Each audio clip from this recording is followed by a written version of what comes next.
in defense of Time magazine's choice of Mark Zuckerberg as the person of the year. Times editor Richard Speigel said in an interview that he believes Zuckerberg is the best choice for years to come.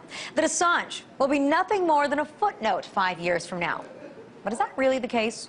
Julian Assange and his organization have forced Americans to make a choice to support their government, consider themselves patriots at all costs of transparency, truth, and journalism, or be labeled a crazy, a dissident for supporting WikiLeaks, all in the name of some greater good. It's something that we've seen before, that sparked revolutions before. So could this really be just a footnote or a defining moment? Well, joining me to discuss it is Will Potter, founder of the blog Green is the New Red. Will, thanks so much for being here. Thanks for having me. A footnote 5 years from now, do you think that's all Julian Assange is going to be, as Times editor here said?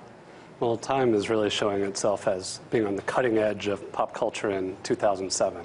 I mean, they're a little bit behind the curve if they're thinking. That's what I said. Facebook is not the big thing this year, years ago, perhaps. You know, it's one step beyond having Friendster and MySpace on the cover. So for them to try to downplay the significance of not just Julian Assange, because he's the big figure, but of WikiLeaks and what they're doing, the new model of journalism that they're creating. Yeah, I think it definitely leaves a lot of people questioning, how much respect they're still going to have for Time magazine after this. But tell me if you agree that we're seeing this kind of divide in America, and we see it before. We've seen it throughout history, where there are the people that are saying that they're going to support the government despite everything, and that makes them patriots. And then we have those people that are defending WikiLeaks, that become singled out, that are the few, that become kind of pointed at as these crazy dissidents, and you have to make a choice between being one or the other. Well, I would say to people that are actually wrestling with these issues, if the choice is being an American and vigorously demanding your own ignorance, I think the choice needs to be pretty strikingly clear. If that's really what things are boiling down to, if that's how blunt politicians are being, there is no choice. I mean, patriotism is based on arrogance and obedience. And neither of those have any place in journalism or where this country is going as a whole. Well, I mean, again, we always hear the statement anti-American being thrown out for anybody that might be supporting WikiLeaks. But is WikiLeaks really anti-American? Is supporting what WikiLeaks is doing anti-American? Well, and the truth behind that statement is the mere fact of exposing what this government is doing is therefore anti-American. So in other words, even though the entire country was kind of created on the basis of keeping the government in check, making sure they don't have too much power, I thought that's what being American was all about. Well, not only that, but there's almost this implicit understanding that if Americans knew what their government was doing, it would make them pretty upset. I mean, we've learned through these diplomatic cables and this release that U.S. contractors were hiring boys in Afghanistan to dance for secret police and things like this.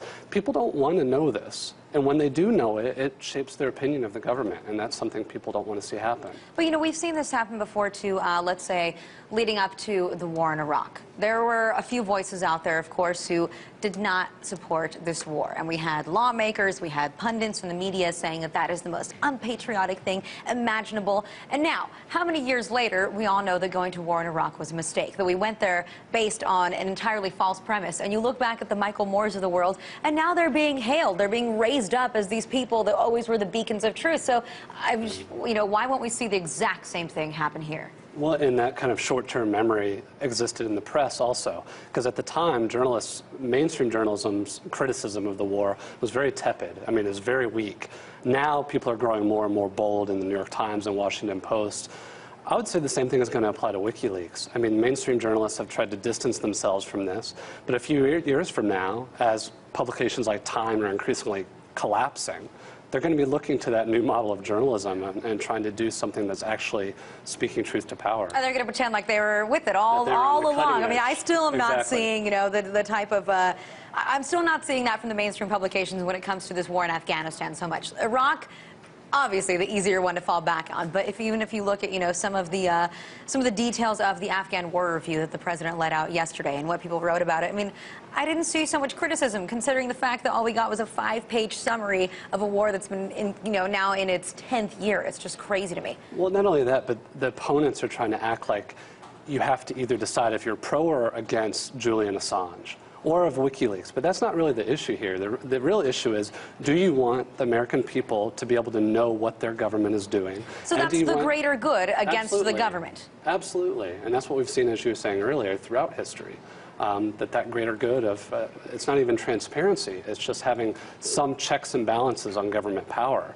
People in power right now don't want those checks and balances, whether it's the Obama administration or the Bush administration. And it seems like, you know, I mean, be it if they get Julian Assange, if they put him in jail or not, just because this one man leaves, I mean, from the people that I've been interviewing on the show, from, you know, the hackers that we've seen, there are a lot of people out there that are fighting for this truth, for transparency, for whistleblowing organizations, and I don't think it's going to stop. I think the government's only making themselves look bad here, and that they're trying to scramble, change laws, do whatever they can just to get this one man. But I guess, you know, history will tell, but I don't think it's going to be just a footnote.